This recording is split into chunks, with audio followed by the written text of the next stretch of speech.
What's going on, everyone? I want to make a video today. I had a couple of people asking me about the handlebars on my Lowrider S. So they're Killer Custom bars. These are 10-inch bars, and I also changed out my risers to 3-inch risers, and they're also 1.5 inch thick, so they look a little bit more more in line with what the bars I put on. So just to give some measurements, guys. So the top of my bars with the 3-inch risers, from the riser to the top of the bar, is 15 inches. Okay. End to end, you're looking at 34.5 inches. So if you're using the stock risers, you're going to add an inch to that. I tried to go with, I was going to go with the 12-inch bars in the beginning, but I just felt like it was up a little too high. So I went with the 10s. Now, I'll be honest with you, when I had the 4-inch risers on the bike with the 10-inch bars, I liked it a little bit better, just that little bit of extra height. But I certainly like closing the gap and dropping them an inch, and I still wouldn't want to go to a 12-inch bar. Also want you to let you in on a little secret what I do to figure out what size bars I want. Now, some of you guys may laugh at this, but I thought it was a good idea for myself, and it saved me a crap ton of money. PVC piping. So what I did basically, I spent about $11 on a PVC tool, went down to Lowe's, bought a bunch of elbows, and then bought one 10-foot piece of PVC pipe. Okay. So for the price of about $19, I can now cut PVC and adjust to figure out whatever size bars I want. And heck, if I wanted to, I could even return all the elbows once I'm done, so the whole thing would have only costed me about $10 to figure out how to do it. But once you do that from here, you could literally cut and lengthen and change the size. You can change the angle on them. You can literally do whatever you want to do to figure out what size bars you want right from the start. You can make them, configure them to do T-bars. I don't particularly care for T-bars. I like them like this. So yeah, that's just a little secret. I thought, I don't know, maybe it'll help you guys and figure out and say, yeah, why don't I do that? So you could literally easily make these up and cut them in 2-inch increments and figure out what size bars you want. This pair right now I mocked up for my Fat Bob that you see in the background. I just ordered a set of 2-inch risers, so it'll drop those risers down 2 inches, and then I'm going to put, I think I'm going to end up going with 4-inch bars. These are 4-inch bars that are going to go on that bike. I wish they made 2-inch bars, because I almost like the straight across level that it's at now, but I can't find anybody that makes 2-inch bars. So unless I just did like a Moto MX bar, but I don't want that. I want the thickness, the same thing that I have as these. These bars are Killer Custom. These are the Killer Bull version of the bars. The ones that I'm going to put on the Fat Bob are their Monarchs. It's a little bit of a straighter, less curve, and the bars come out a little more straight that way, as opposed to less of an angle in over here. I'm going to try to sit on the bike. So just so you guys know, I am 5'11". Other than being overweight, my body is, I would say it's average proportion. I'm not more torso. I'm not very leggy. I think my arms are average height. So when I sit on the bike with 10-inch bars, you can see right where I'm sitting. So these bars with 10-inch bars are about an inch, I would say, maybe 1.5 inches below my shoulder length. To me, this is perfect in forms of comfortability for cruising. I still have good grip and I still have good control of the bike. You know, I see some guys that have their ape hangers up here, and that just drives me crazy, because there's no way they have complete control over the bike. A little bit lower, I think you're dealing more for sport riding, but I probably do a little of both. So these 10-inch bars with the 3-inch risers were perfect for me. Now, I'm not going to lie, the 2-inch risers that I ordered for that bike, I am going to throw them on here, and if I still have enough room that I can clear my shock heads and drop them another inch, I'm probably going to do that just to get rid of that gap, because that's the only thing about putting bars on the bike that I absolutely hate, is that gap right there. So yeah, I would love to get rid of that gap, and I'm pretty sure I have about 1.25 inch gap right there, so I think dropping the 2-inch bars, I'll be able to do that. But other than that, yeah, so my bike is lowered. I put the Codlin lowering kit in the back, so that dropped it like 3/4 of an inch, but that's not going to affect this part. Like I said, to me, I'm 5'11", and to me, this is perfect.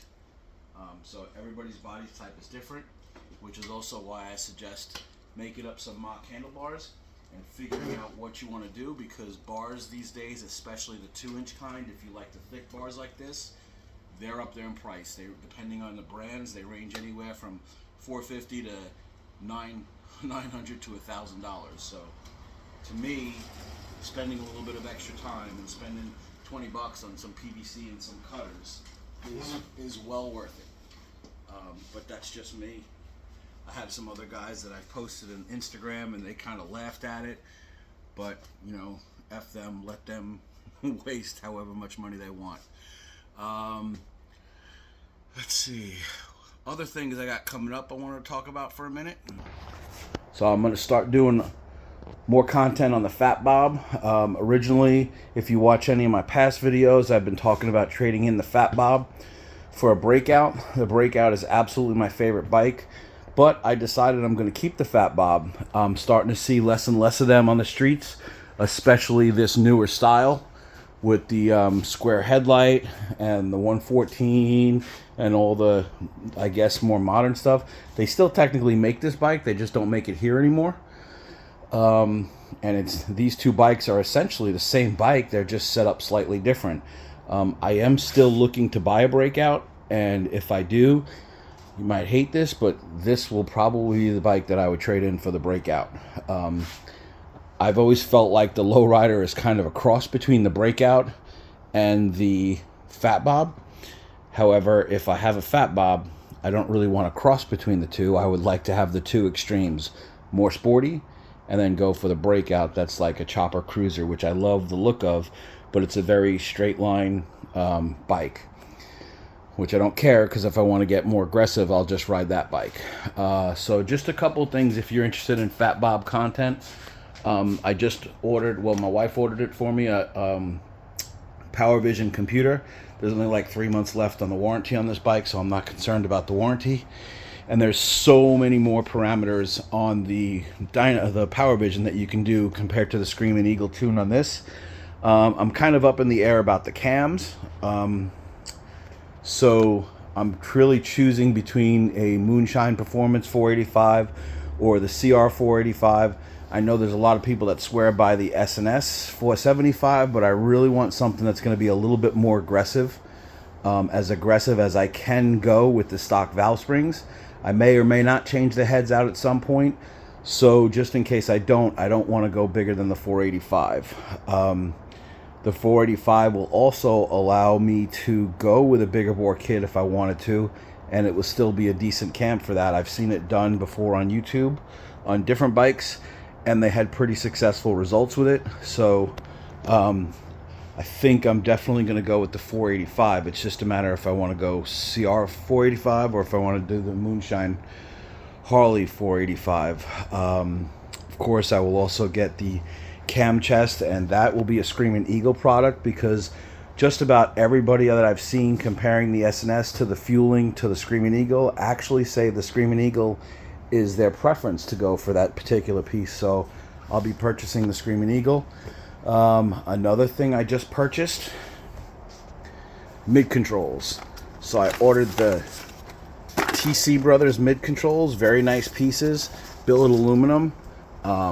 Weight wise, both sides of these way less than the single side of the Harley product.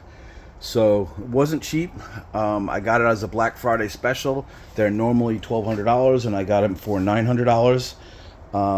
and they're a little bit different than the factory, the Harley mid controls. The Harley mid controls would put the peg right about here, whereas these mid controls are more of like a sporty rear set. They end up putting it right there. The only reason I'm hesitating on putting it on is I'm trying to decide if I'm going to do it. I have to pull that transmission, the clutch cover off, and I'm really just trying to decide if I want to buy an aftermarket clutch cover for it. My thought process is I hate chrome, and the breakout comes in chrome, so I'm going to end up putting blacked out stuff on it.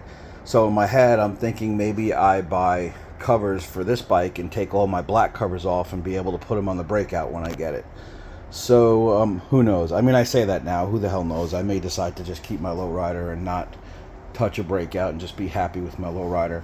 But I am going to do a lot of stuff to this Fat Bob. Like I said, I've really, since I bought it and rode it, I really have come to like it a lot. So if you're interested in Fat Bob content, make sure you keep watching. Just hit the like and subscribe button. Who knows, if I ever got big enough, I would do a bike giveaway. Maybe I'll be giving this bike away in 2 years when it's done. Who the hell knows? I just enjoy doing this. I don't care if I get blown up on YouTube or not. I just enjoy doing motorcycle stuff and making videos. I still like doing gun stuff too. I just haven't done that in a while. But yeah. So, oh yeah, I also bought Screaming Eagle wires just like those because I think they look really cool. What else is in the plans? Along with the cam, I'm going to end up putting a 64mm intake manifold and throttle body on it. I know Moonshine Performance did that combination on a 117, and they ended up getting close to 130 horsepower out of it. I know I won't get that out of the 114, but it'll still come pretty close. So other than that, we'll see what goes on from there. That's all for now, guys. Have a good one. See you on the next vid.